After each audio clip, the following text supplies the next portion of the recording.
Good morning, good afternoon, good evening, wherever you might be. And this will be a post on gravitational wave physics. It's called Newton's Bad Apples. After spending 20 years within the physics community, there are 3 things I know to be true. Bad apples don't fall far from the tree, and if the guy at the top of a scientific hierarchy is a scheming liar, it is likely that those he hires to manage his projects will share similar traits. If you want to play a liar's game, you have to be comfortable with looking in the other direction when you see a lie. And the rot of a bad apple will draw flies, and when a scientific hive buzzes with lies, irony runs thicker than honey. Rainier Weiss was a college dropout who talked his way into a PhD at MIT. He saw how other physicists were able to secure funding and build careers by selling iffy scam science. So it was perfectly natural for him to emulate the other con artists by coming up with his own scam. The only requirement for a successful science scam, and I'm using a very broad definition of scam here, in that a large fraction of science is a scam. It's based on poorly conceived premises. The only requirement for success was that his idea needed to be so complicated and convoluted that even really smart people would have a hard time understanding that it is nonsense. In physics, there are lots of con artists like this, and most of them don't even know that they're con artists. So he was in good company. Weiss sought out Kip Thorne, a guy from Caltech who understood complicated ideas, but who also understood that there was a lot of money to be made or to be spent in making physics look impenetrable and in selling the government a big pile of nonsense. He probably saw through Weiss's nonsense, but decided that building an army of physics soldiers was always a good thing. So he gave his name and reputation to Weiss's gravitational waves project, and gullible politicians signed off on it. Thus, LIGO, the Gravitational Wave Observatory, was born. Little did the politicians know that gravitational wave measurements had been in general disrepute ever since the debacle in the 1960s, in which labs across the world claimed to measure gravity waves when all they were really measuring was noise. Little did the politicians know that because of the scale of earthbound noise, claiming to measure gravitational waves from impossibly distant cosmic sources was scam science and always will be. Don't get me wrong, I think it is neat to have a seismometer that is so sensitive that it notices when the earth or the sun burps. But I am reluctant to believe claims about measurements of invisible, impossibly distant objects which have been invented by theorists. The numbers might add up, but that doesn't mean that these things we imagine actually exist. In 1991, Congress agreed to fund the design phase of LIGO to the tune of $23 million. The construction phase ended in 2002 and was funded by the NSF with an initial grant of $400 million, making it the largest project ever funded by the NSF. The first version of the device, if you can call it that, since it's kilometers long, it didn't work. So more money was spent through other grant requests. I can't find a tally of how over budget they went on the other grants, which they were able to secure, but there were surely many. The grand total between 1990 and 2010 could have been $1 billion or more. Over the 5 years between 2010 and 2015, another $620 million was spent on the advanced LIGO upgrade. More money from international collaborators also flowed in, but that is hard to tally.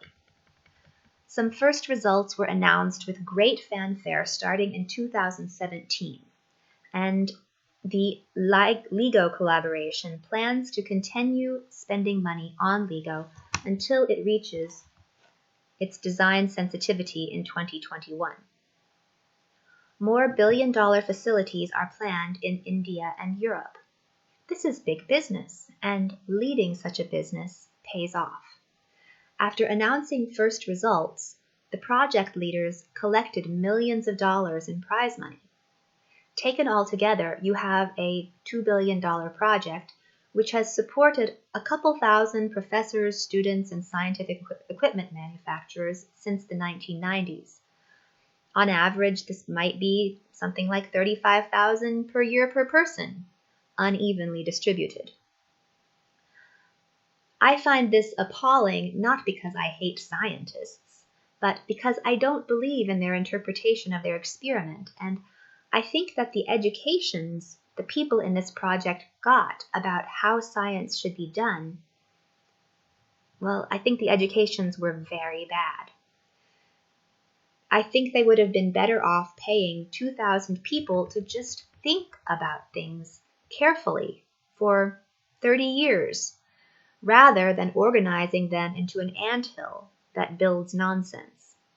Meanwhile, nobody in the scientific community can openly criticize LIGO, because if you want to get a grant, you will probably need approval from someone from LIGO.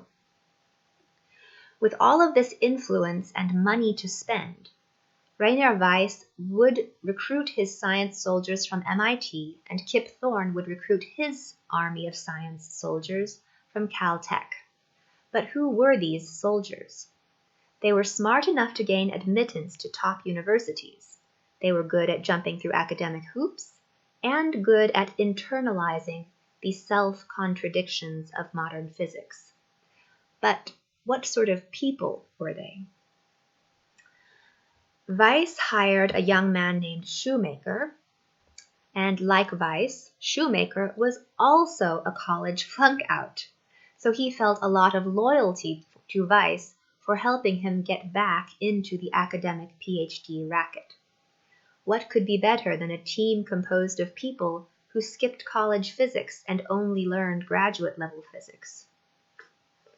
For those in the know, college and graduate physics are very different beasts. College physics maintains a degree of consistency, while graduate physics fragments into self-contradictory hyperspecialization and inconsistent semantics. A perfect environment for con artists. Or the deluded. Kip Thorne, a friend of the notorious Jeffrey Epstein, hired a young man named Ott, and Ott knew how to squeeze money out of the grant system.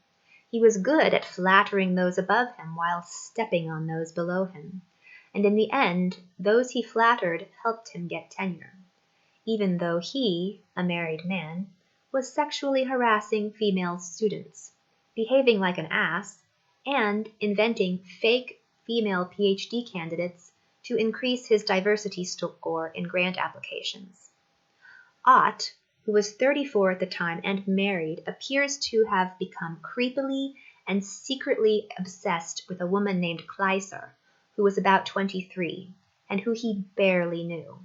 Kleiser had no knowledge of this obsession until some time after she was fired, apparently for failing to live up to Ott's fantasy.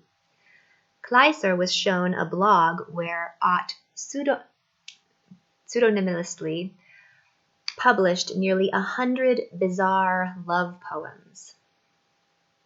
Despite complaints of this sort, Ott still got tenure at Caltech. because his boss, Kip Thorne, liked him, I guess. I can only conclude that he had dirt on some powerful friends. Sometimes it pays to be in on a lie. But what is this great lie? I think it's quite a doozy. When I see a question on gravity waves, Emily Dickinson's poem often comes to mind. Tell all the truth, but tell it slant, success in circuit lies, too bright for our infirm delight, the truth's superb surprise, as lightning to the children eased with explanation kind, the truth must dazzle gradually, or every man be blind.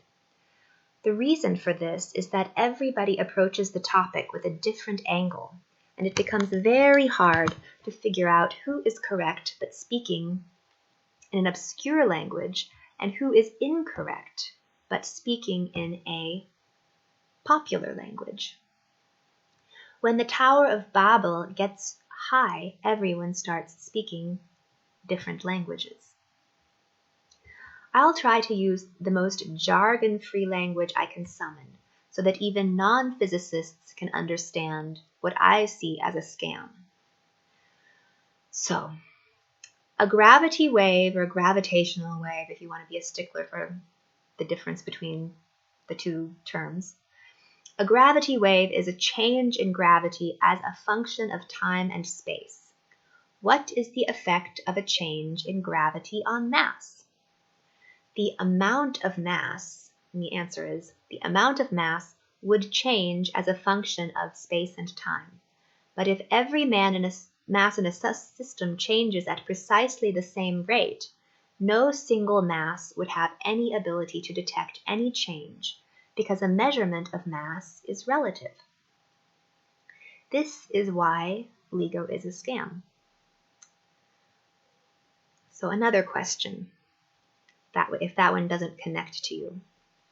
A bubble held underwater in Archimedes' bathtub is slowly squeezed by a pressure wave.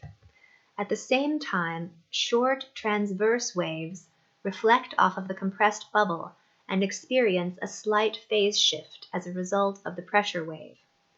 What is the effect of the pressure wave on the mass of the bubble, and how does this relate to the phase shift? The answer is, if the mass of the bubble is defined by the motion of the particles in the bubble relative to the water, then pressurization produces a change in mass through temperature change and rotation change. If there is a significant delay between the compression and the increase in internal motion, then the reflected transverse waves will measure the pressure wave. If there is not a significant delay, they will not. This is why LIGO is a scam. This picture could be redefined, such that the bubble is the Earth, and the long, slow pressure wave is a gravity wave coming in from deep space. If gravity waves change the relative masses of the Earth and the Moon, then we would detect small changes in the phase of light waves reflected off of the Moon, not because the distance to the center of the Moon changed, but because the Moon itself changed in diameter. Unfortunately, due to the divergence of a laser beam and the precision requirements, this isn't an experimentally feasible measurement. Meanwhile, LIGO attempts to measure gravitational wave-induced phase shifts produced by reflections between Earth-bound mirrors. Just pause for a moment to consider that. We can't do this with the distance between the Earth and the Moon, but they're trying to do this with mirrors on the Earth. In reality, these phase shifts are really too small of a quantity to measure, even though they say they can measure them. The phase shift is supposed to be a fraction of the width of a proton, or the width of a hair relative to the distance to Alpha Centauri and back. We have no experimental knowledge of how atomic dimensions, not only that, we have no experimental knowledge of how atomic dimensions within mirrors respond to changes in gravity, and we have no direct knowledge of how gravitational waves couple to individual particles. Please note that I use the word changes, and I use the word couple to, because we are not concerned with steady states or acoustic streaming. I think that this is the reason that LIGO avoids framing their experiment in terms of atomic contraction, as I have done, and instead they tell us that space itself stretches and contracts at different rates for gravitational and light waves. I wholly disapprove of this manner of speech because it is based on an unverified assumption, and it invites sloppy thinking, the sort of thinking that a con artist uses to bewilder a mark. One can describe space as a coordinate system against which matter moves, stretches, and contracts, or one can describe space as something which contracts and stretches when waves travel through it. LIGO has chosen the latter convention, and it is bad because it avoids any description of a physical mechanism. The difficult issue which LIGO waves away is that, as far as we know, a particle of mass or a particle of light will change in just about the same way when a gravitational wave hits it. So how can you measure a gravitational wave with light? You can't. The bubbles in Archimedes' bathtub made this clear. The original Michelson-Morley experiment made this clear as well. I would believe in LIGO if there were an experiment running in parallel which used a completely different mechanism to measure the same effect. But the other options are no more promising. Just think of the debacle of Weber's gravitational wave measurement with magnetometers. You could try to measure a relative change in mass via tiny temperature changes, or by counting the number of particles popping into and out of existence. But we can't get enough statistics over a short enough time step to measure this with the required precision. The point I'm trying to make is that 20 years ago, there were many valid doubts about LIGO, or LIGO as they call it, which were widely discussed on university campuses. But as the experiment slogged along for decades with no results, the critics lost interest and their voices faded away because the critics no longer felt needed. They thought the experiment would surely die out without any damage to the scientific record. Oh, how wrong they were. Meanwhile, even if LIGO is not really as useful for astronomy as hoped, the people who funded the project are only interested in the byproducts of the endeavor. They don't care if it damages the scientific method, record, or educations of those who were involved in the project. They just want civilian research on laser systems, which are powerful enough to instantaneously fry your head off from a distance of 4 kilometers. You get an army of group thinkers with technical know-how. They want an unusually sensitive seismometer and some nice research on finding signals in noisy data, a useful tool for the NSA when they are listening to your telephone conversations. They want a recruitment tool for the next generation of myopic, obedient science soldiers. And lastly, they like the fact that LIGO subsidizes companies which produce the products they want for high-power laser systems with other applications. The early criticisms and unresolved debates about LIGO had largely been forgotten by the time an announcement of a gravitational wave detection was made, and the success story was the perfect opportunity for science cheerleaders to wave their pom-poms. Meanwhile, professional physicists briefly glanced up from their highly specialized work, said, "Nicely done," and went back to their favorite obsession. They didn't think that critically analyzing the major result was in their purview. The reason for this is that there is a cultural problem in physics. The sorts of physicists who are critical or distrustful of their colleagues are thought of as asocial and are generally driven away from the government-funded academic monasteries. This means that practicing physicists are not accustomed to criticizing other physicists' work, especially if it does not lie within their narrow research area. They don't mess up each other's funding. Even then, even if you are in the same research area, open, direct criticism is discouraged. You have to use an oblique approach. And I think that this avoidance of direct debate and confrontation is the reason why LIGO, the Gravitational Wave Observatory, escaped criticism for 20 years and has produced scam, misleading results that won the Nobel Prize. So, what happened was, all at once, with millions of funding at stake, LIGO produces a detection and then immediately launches a public relations blitz about their first results. And people who've never thought about LIGO before are given the job of granting million-dollar awards to the LIGO project leader, even though they don't know much about the details of the experiment.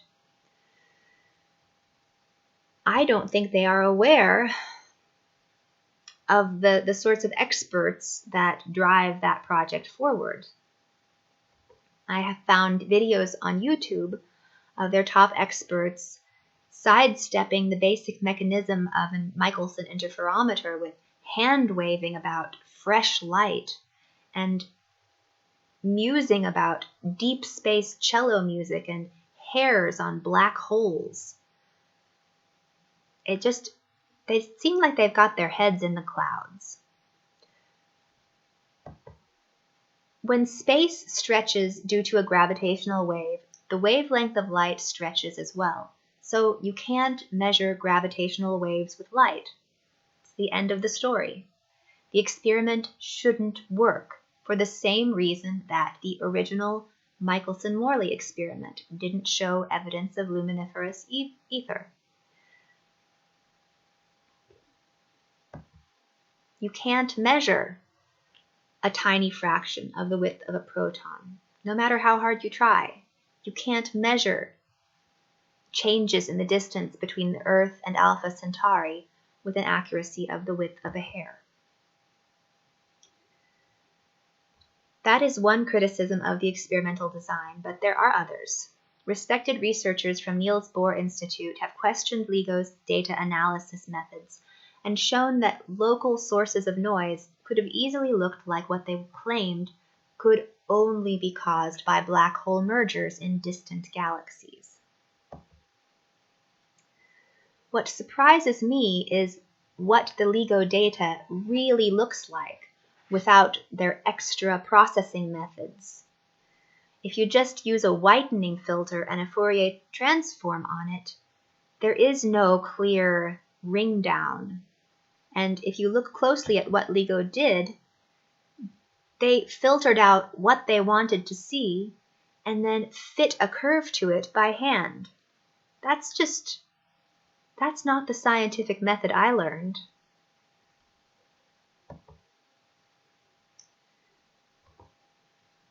Having a template of the signal they want to find and scanning through their random data until they find something similar, and then subtracting away the parts of the signal which don't look like the template is just, the fact that so many people went along with this is shocking. Even if you accept and believe that the signal comes from black holes colliding in a distant galaxy, there is a lot to criticize about how the data is interpreted. If you detect a wave at two locations and you know its propagation speed, you can determine the direction from which the wave came, but not the distance to the thing that caused the wave.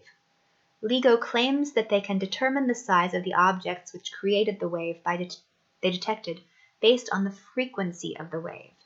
Then they use the estimates of how big they think the objects were, together with guesses about how far away such objects typically are, to make an estimate of how big the wave should be when it gets to us. So many assumptions. Ignoring circularity of logic, an absolute measurement of the amplitude of the wave should then tell you more about how far away it was. And since they assumed that the signal traveled at the speed of light, they conclude when the event occurred. There are a lot of assumptions in that chain of logic. And while it might make sense to you at first, an absolute measurement of the amplitude of the wave isn't really possible with their apparatus. Every redshift, amplification, or filtering of the signal is associated with a factor which adds an error to a determination of the absolute amplitude of the signal. And by tuning these difficult-to-measure error estimates, you can give yourself just about any result you want. They've constructed a measurement device that measures whatever they want it to measure, even if it doesn't exist. The size of the events LIGO detected also cast doubt on the measurements, because either the events are much larger than what astronomers expected, or LIGO's interpretation of the data is wrong. None of these doubts rely on the fact that there are still many scientists who don't even believe in black holes. But that is also a good reason to doubt the experiment. 20 years ago, most scientists still viewed black holes as a thought experiment gone wrong. But today, we have PhD students who think they've taken pictures of them. What is certain is that if black holes are a just so story we've come up with to explain the behavior of dots of light in the sky, then LIGO will go down as one of the greatest cases of group delusion in scientific history. And I encourage you to take a look at the blog post where this text is contained, because there is a link to an article about the PhD students who think they've taken pictures of black holes and the weaknesses in that experiment.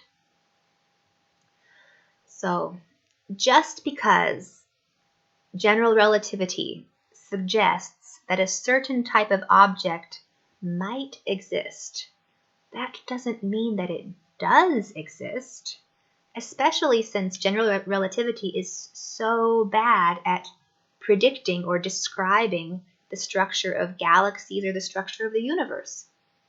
That suggests that it's not a bulletproof theory, and using that theory to make extrapolations about the existence of black holes seems a bit,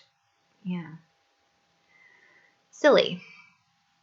I mean, unicorns are perfectly consistent with biology and evolution, but they don't exist.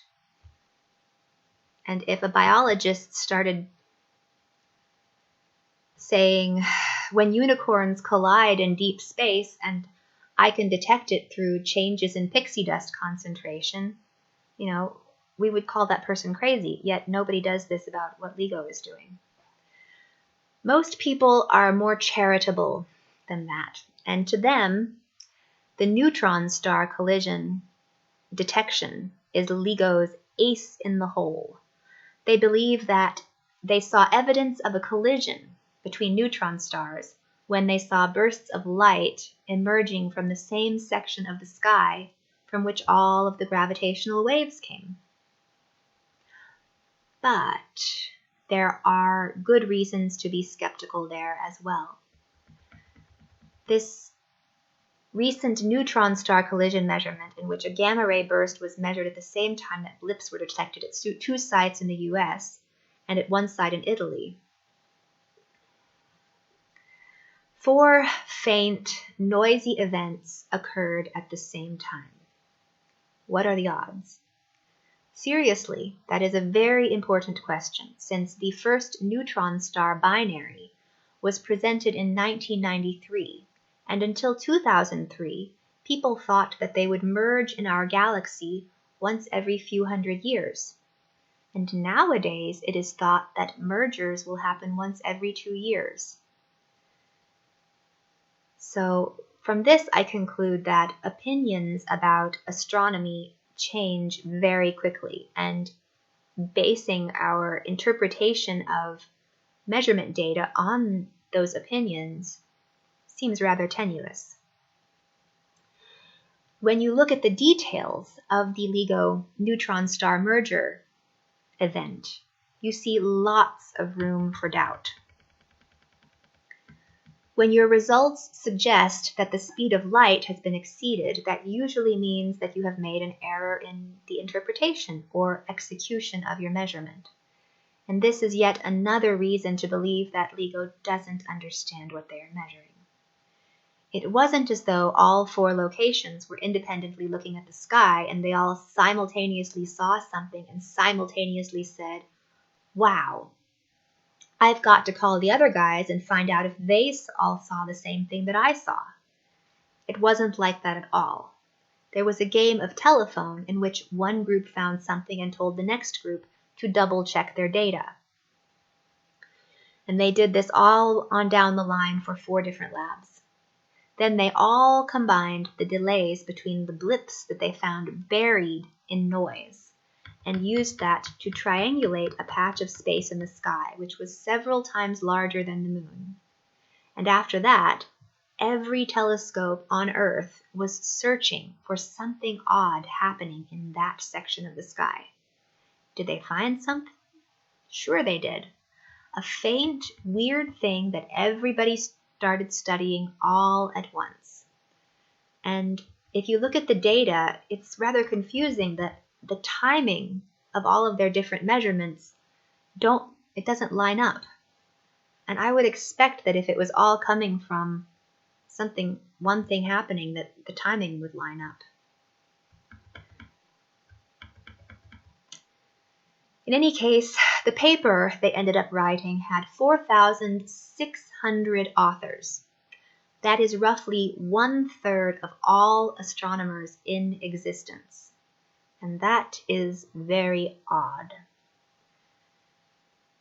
You might think this is okay until you realize that 1 year earlier, one of the labs sounded a false alarm about a weak gamma ray detection, which they associated with one of LIGO's black hole mergers, where they went back through their old data and tried to correlate some of it with LIGO's, which is really, it's a post-diction, not a prediction, and it's really scientifically sloppy and not okay. But what happened was, in the past, they've made lots and lots of false predictions of correlations. So it's like they get a bunch of negative results, they publish none of them, and then they finally get a positive result and it suddenly trumpets. This is a hallmark of a breakdown in the scientific method, that this whole community has no respect for the scientific method. This is a horrible education for young people. So it is easy to fool yourself with bad experimental design. And when thousands of people are all expecting to see something buried in noise, I think it's highly likely to create lots of false positives. And I think skepticism is very important to hold on to when you are dealing with noisy, sensitive measurements taken by highly motivated groups of people. I encourage you to look at my other articles on neutron stars and on black holes, the photographs of black holes, and there's also a more technical article on LIGO concerning Schumann resonances and how those are the most likely thing that they're actually measuring. But they're not really measuring something from distant space, they're measuring something that's happening closer to home. Thank you for watching. This was one of my earlier articles, and as I read it back, I see so many rough spots that I want to go back and fix, but onward and upward. I wanted to finish all of my blog posts in video form. Until then, have a nice day.